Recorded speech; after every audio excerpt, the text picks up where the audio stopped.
What's up, everybody? My name is Valerie Dison. Welcome back to another episode of Getting a Weekly Cooking Series, where I show you how to make simple, delicious meals that will help you reach your cooking goals.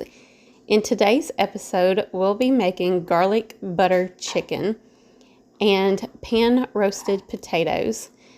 The chicken gets bathed in a spicy bath of soy sauce and hot sauce, then fried with butter, garlic, and fresh oregano out of my garden and other herbs. A quick boil of the potato before sauteing in a pan that gives them a nice crispy texture spice to them. Up a red pepper flakes to give the meal some extra sizzle. For the chicken and potatoes, you are going to need 1.5 pounds of chicken breast cut into strips. I got these chicken strips for $1.99 at Piggly Wiggly. Sam's was selling them for $3.68 a pound, and you have to buy a lot from them. But anyways, 2 pounds of baby yellow potatoes quartered. The rest of the ingredients will be in my description box below. I will get a large bowl, combine the chicken strips with a 1/4 cup of soy sauce, 1 tablespoon of olive oil, and 1 tablespoon of hot sauce. Set your chicken aside and place your potatoes in a pot of boiling water for 8 minutes.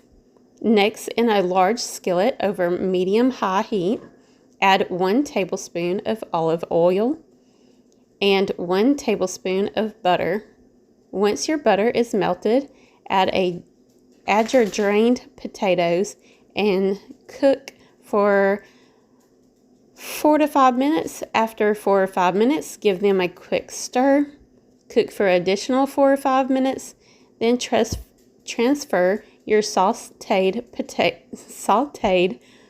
potatoes into a plate and set aside. And add the remaining 2 tablespoons of butter to the same skillet over medium-high heat. Once your butter is melted, add your chicken strips on a single layer, making sure not to overcrowd the pan. Save the remaining marinade. Cook on each side for 1 minute or 2. Maybe up to 4 minutes, just depending on how hot your stovetop gets. It's cooking, and add your garlic right now while one side's cooking, and red pepper flake. Now check that it's cooked through. Oh, you're gonna turn it over, of course, and saute the other side, or not saute, cook the other side for another 2 minutes, up to 4 minutes. Add the remaining leftover marinade. Add your herbs and give it a quick stir. Once you added your herbs, go ahead and add your sauteed potatoes back into the pan until heated through. You just made garlic butter chicken and potatoes. Smells amazing. Now it's time to taste. Let's give it a try. This chicken is nice, moist. The marinade is coming through. Potatoes, getting a lot of herbs. Nice kind of crust on it from the pan. Excellent. Thanks for tuning in. Be sure to give the video a thumbs up. Subscribe to the channel. Tell me what you think of this recipe. And until next time, I will see you buddies on my next video. Bye.